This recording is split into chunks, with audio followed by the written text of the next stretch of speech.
আমি তেমন একটা ভর্তা প্রেমী না। ভর্তা আমাকে খুব একটা টানে না।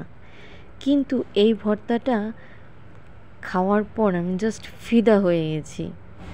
তাই আপনাদের সাথে শেয়ার না করে পারলাম না। আজকে আপনাদের সাথে শেয়ার করব খুবই মজাদার একটি রেসিপি, লাউয়ের খোসা ভর্তা। Welcome to Lucky's kitchen. আজকে আপনাদের সাথে শেয়ার করছি লাউয়ের খোসা ভর্তা। প্রথমে আমি লাউয়ের খোসাগুলোকে খুব ভালো করে ধুয়ে নিয়েছি। তারপরে আমি একটি কড়াইতে তেল গরম করে এর মধ্যে পেঁয়াজ, রসুন, কালো জিরা, শুকনো মরিচ, কাঁচামরিচ এবং লাউয়ের খোসাগুলোকে খুব ভালোভাবে টেলে নেব। আচ্ছা, আমার ভিডিওগুলো কি আপনাদের ভালো লাগে? কমেন্ট করে জানান, না হলে আমি কিভাবে বুঝবো বলুন তো আপনাদের আমার ভিডিও ভালো লাগছে না খারাপ লাগছে?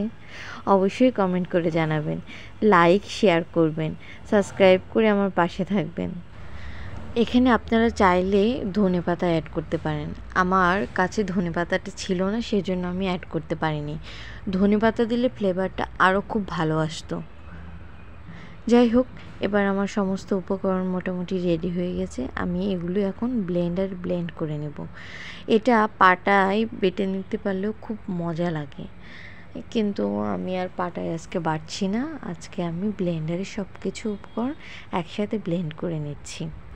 লাউয়ের খোসা ফেলে না দিয়ে কি সুন্দর একটা মজাদার রেসিপি করা যায়। আপনারা অবশ্যই বাসায় একবার ট্রাই করবেন। গরম গরম ভাতের সাথে এই ভর্তাটা জাস্ট জমে যাবে, আপনারা বিলিভ করতে পারবেন না।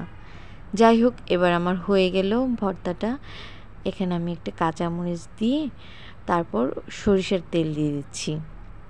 তো বন্ধুরা, রেসিপিটি কেমন লাগলো আজকে অবশ্যই কমেন্ট করে জানাবেন।